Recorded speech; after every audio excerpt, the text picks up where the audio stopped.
Hello, everyone. Today with me, I have a Christopher Scott, a quality professionalist who works a lot of years in the automotive industry.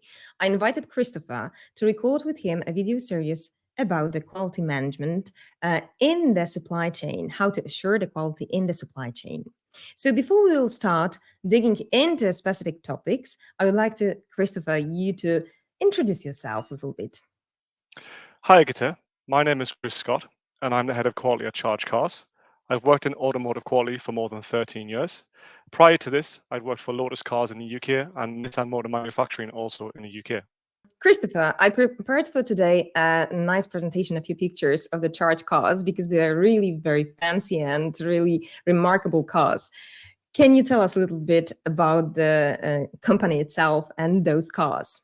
Yeah, certainly. So Charge Cars is a technology-based OEM or car manufacturer based in London, West London in the UK. We design and create brand new cars from scratch using modern materials and luxury interiors.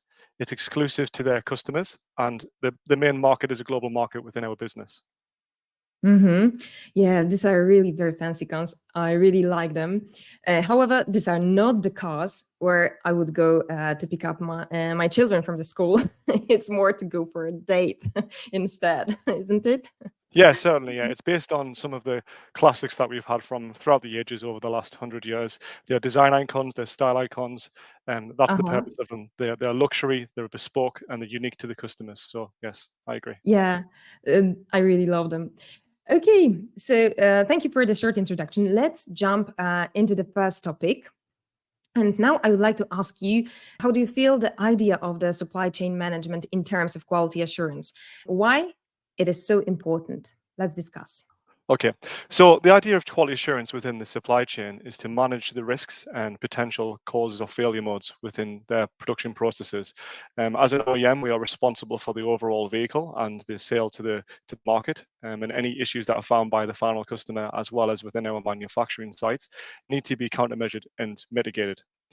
Risk management is one of the core principles of IATF, and it is also based into the 9001 principle as well. Yes, you're actually a great example of the person who right now is not working in the IATF environment. However, you have been working with the Nissan cars, and Lotus was also requiring from their supply chain to implement IATF.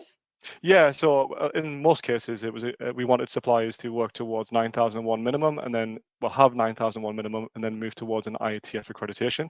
Where that's not practical or realistic, the suppliers were allowed to function without that qualification, but they have to work towards it and have some of the risk management in there as well. Yes. Mhm. So, actually, this what you've said already, the risk-based thinking is actually the primary goal, I think, to minimize potential risks for the end user and to increase the satisfaction of the car manufacturers and also end users as well. However, the IETF is also strongly mandating that we need to reduce the wastes and variation in the supply chain. This is one of the primary goals, yes, of implementation of the standard.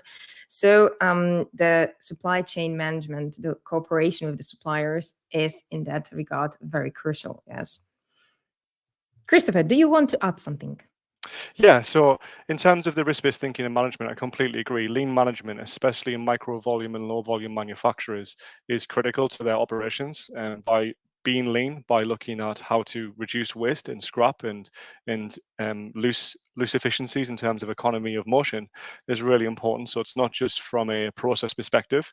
You have to look at the standardization, training, SOPs or work instructions. All of these things need to be as lean as possible to try and reduce the waste and to reduce the risk.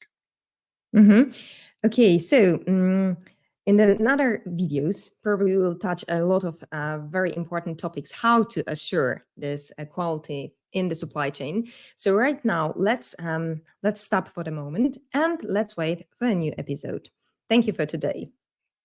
So we've got damp attachment clips.